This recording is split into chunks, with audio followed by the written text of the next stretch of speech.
Mustafa Khamenei অল্পের জন্য বেঁচে গেছেন।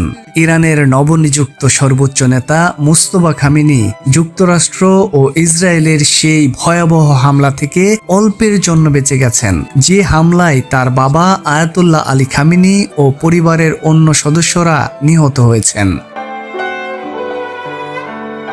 ব্রিটিশ সংবাদ মাধ্যম দ্য টেলিগ্রাফের হাতে আসা একটি ফাঁস হওয়া অডিও রেকর্ড থেকে জানা গেছে, বিস্ফোরণের মাত্র কয়েক মিনিট আগে ব্যক্তিগত কাজে ভবন থেকে বাইরে পা রাখায় প্রাণে বেঁচে গেছেন তিনি। অডিও রেকর্ডে গত 28 ফেব্রুয়ারির সেই হামলার রোমহর্ষক বর্ণনা পাওয়া গেছে।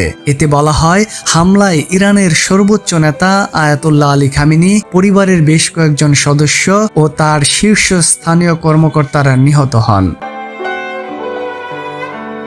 হামলায় ইরানের সামরিক প্রধানের শরীর ছিন্ন ভিন্ন হয়ে কয়েক কেজি মাংসে পরিণত হয় এবং খামেনির এক জামাতার মাথা দ্বিখণ্ডিত হয়ে যায়। যেভাবে বেঁচে গেলেন মুস্তফা খামেনি। দ্য টেলিগ্রাফ জানিয়েছে, রেকর্ডটি নিহত আলী খামেনির কার্যালয়ের প্রোটোকল প্রধান মাজাহের হোসেনির। গত 12 মার্চ তেহরানে এক বৈঠকে তিনি এ বর্ণনা দেন।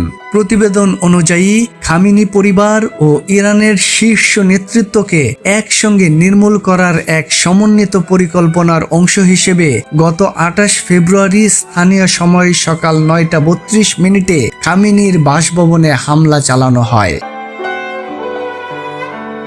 মাজাহের হোসেনি জানান, 56 বছর বয়সী মুস্তফা খামেনি হামলার ঠিক আগ মুহূর্তে উঠানে বের হয়েছিলেন ও আবারও উপরে যাওয়ার সময় ভবনটিতে আঘাত হানা হয়। এতে তিনি পায়ে সামান্য আঘাত পেলেও বেঁচে যান।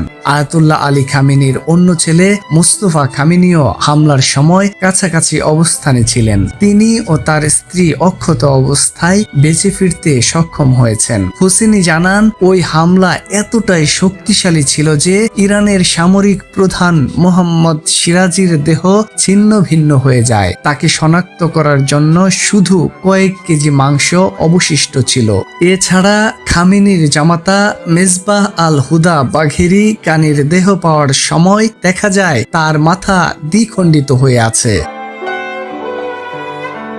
হোসেনির দেওয়া তথ্য অনুযায়ী খামেনি পরিবারের সদস্যদের থাকার জায়গাসহ ওই বাসভবনের বিভিন্ন অংশে একই সঙ্গে একাধিক হামলা চালানো হয়েছিল।